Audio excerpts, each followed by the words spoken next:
কৃষ্ণ দ্বৈপায়ন ব্যাসকৃত মহাভারত। সারানুবাদ রাজশেখর বসু। সভাপর্ব মন্ত্র পর্বাধ্যায় ৩। কৃষ্ণ ও যুধিষ্ঠিরাদির মন্ত্রণা।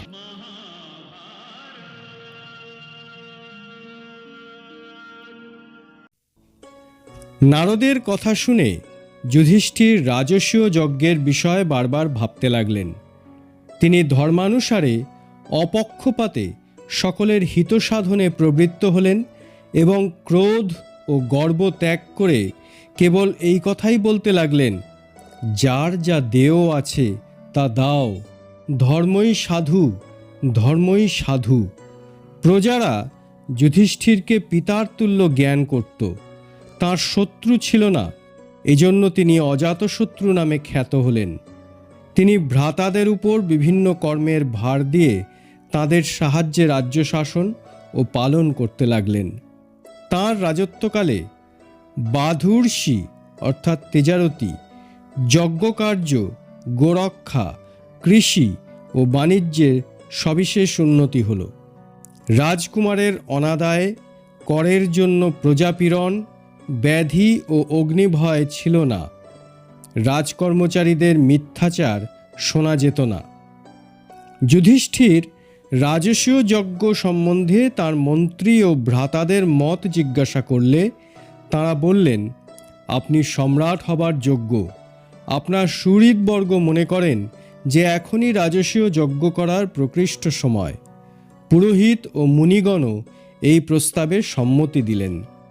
সর্বলোকশ্রেষ্ঠ জনার্দন কৃষ্ণের মত জানা কর্তব্য, এই ভেবে যুধিষ্ঠির একজন দূতকে দ্রুতগামী রথে দ্বারকায় পাঠালেন। কৃষ্ণ যুধিষ্ঠিরের ইচ্ছা জেনে সত্বর ইন্দ্রপ্রস্থে এলেন।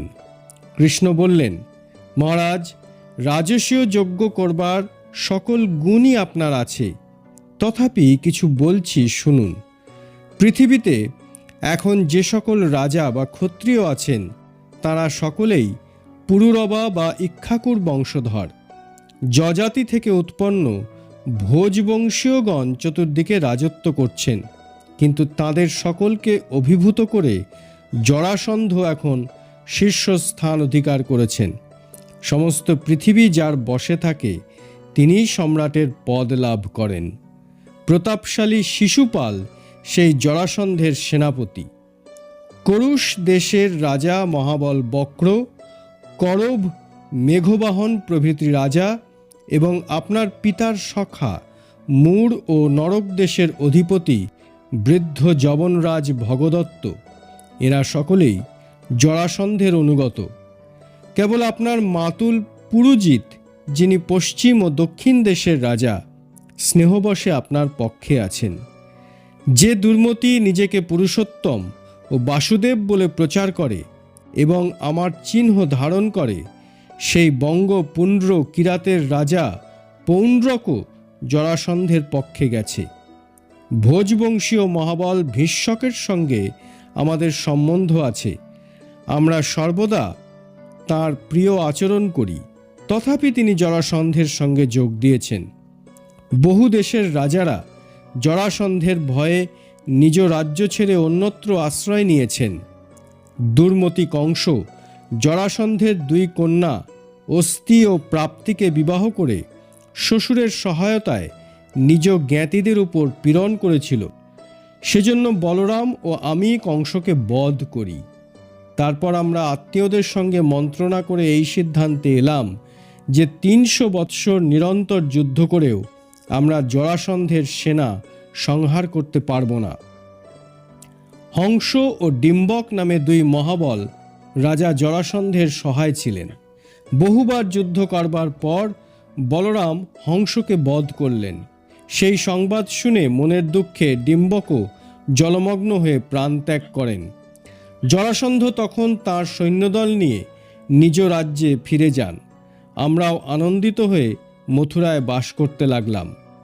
তারপর কংসের পত্নী অস্তি তার পিতা জরাসন্ধের কাছে গিয়ে বারবার বললেন, আমার প্রতিহন্তাকে বধ করুন।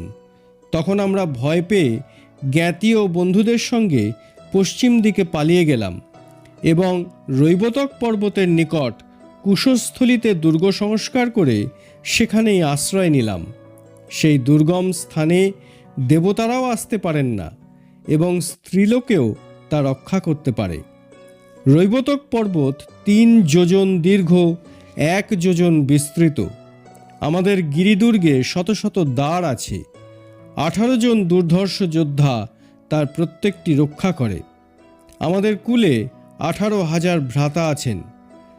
চারুদেষ্ণ, চক্রদেব, তার ভ্রাতা সাত্যকী, আমি, বলরাম এবং শাম্ব, আমরা সপ্তরথী, যুদ্ধে বিষ্ণুর তুল্য। এছাড়া কৃতবর্মা, অনাদৃষ্টি, কঙ্ক, বৃদ্ধ অন্ধক ভোজ রাজা এবং তাঁর 2 পুত্র প্রভৃতি যোদ্ধারাও আছেন। এরা সকলেই এখন বৃষ্ণিগণের সঙ্গে বাস করছেন এবং পূর্ব বাসভূমি মথুরার কথা ভাবছেন। মহারাজ, জরাসন্ধ জীবিত থাকতে আপনি রাজসীয় যজ্ঞ করতে পারবেন না। তিনি মহাদেবের বড় প্রভাবে 86 জন রাজাকে জয় করে তার রাজধানী গিরিব্রজে বন্দী করে রেখেছেন। আরও 14 জনকে পেলেই তিনি সকলকে বলি দেবেন। যদি আপনি যজ্ঞ করতে চান তবে সেই রাজাদের মুক্তি দেবার এবং জরাসন্ধকে বধ করবার চেষ্টা করুন। ভীম বললেন, কৃষ্ণ, অর্জুন আর আমি 3 জনে মিলে জরাসন্ধকে জয় করতে পারি। যুধিষ্ঠির বললেন, ভীমার্জুন আমার 2 চক্ষু, জনার্দন তুমি আমার মন। তোমাদের বিসর্জন দিয়ে আমি কি করে জীবন ধারণ করব? স্বয়ং যমরাজও জরাসন্ধকে জয় করতে পারেন না। অতএব রাজসীয় যজ্ঞের সংকল্প ত্যাগ করাই উচিত মনে করি।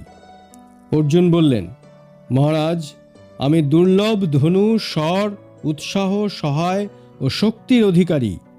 বলপ্রয়োগ করাই আমি উচিত মনে করি।